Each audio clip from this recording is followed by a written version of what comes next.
One of the people I've been thinking about a lot recently is David Milne, a Canadian artist who was truly expert at social isolation.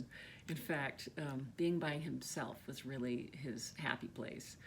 He had a period of time when he lived in New York as an art student and afterwards working in advertising, when he lived in New York from about 1903 to 1913.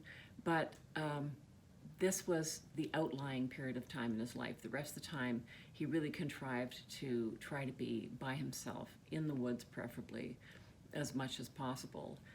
And one of the little works that we have in the McMichael is a real treasure. We have a number of very important works by David Milne, but one of the little footnote pieces that we have is a scruffy little watercolor drawing, which is called Christmas Day, Alander Mountain. And Alander Mountain is the place that David Milne came back to after his period of time being a war artist in Europe, documenting the battlefields of France and Belgium after they were empty, after the fighting had finished.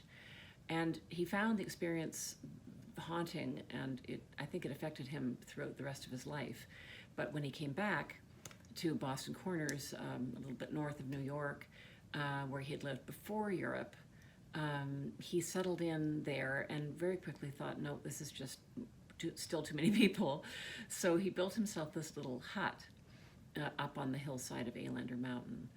And he worked on it through the fall of 1920 and allegedly got the front door on in the middle of a snowstorm on Christmas Eve. And the following morning, he makes a little drawing of that little cabin in the woods. And, I imagine he really valued the time to kind of stop and think and kind of recover, really, from what had been a rather harrowing experience. But what he did with that time alone is really interesting to me. Like his journals, which reside in the collections of the Archive of Ontario, often little scruffy little handwritten notes in pencil on bits of recycled paper. They talk of a kind of extreme, disciplined looking at his own processes of perception. So he'll write about noticing the difference between the way one tree sounds in the wind versus another species, or the way dripping water sounds when it hits his kettle versus when it hits a soggy piece of fabric. This doesn't paint a very cozy picture of what his life was like during this time. But what is remarkable about it is that he's clearly setting himself some kind of a discipline. And what comes out of that period is really an extraordinary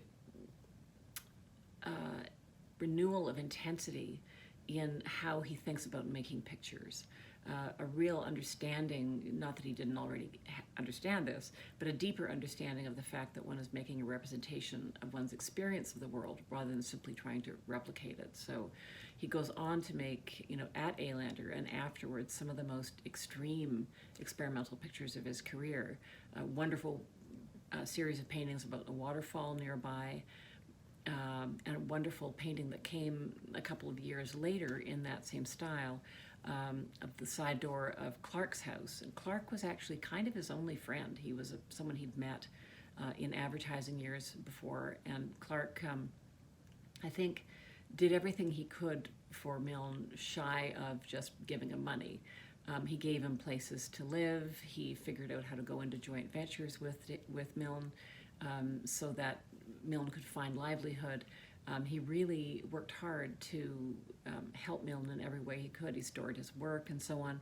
But so Milne makes this picture of Clark's house from the side, and it's a very interesting formal composition with all the verticals and diagonals in it.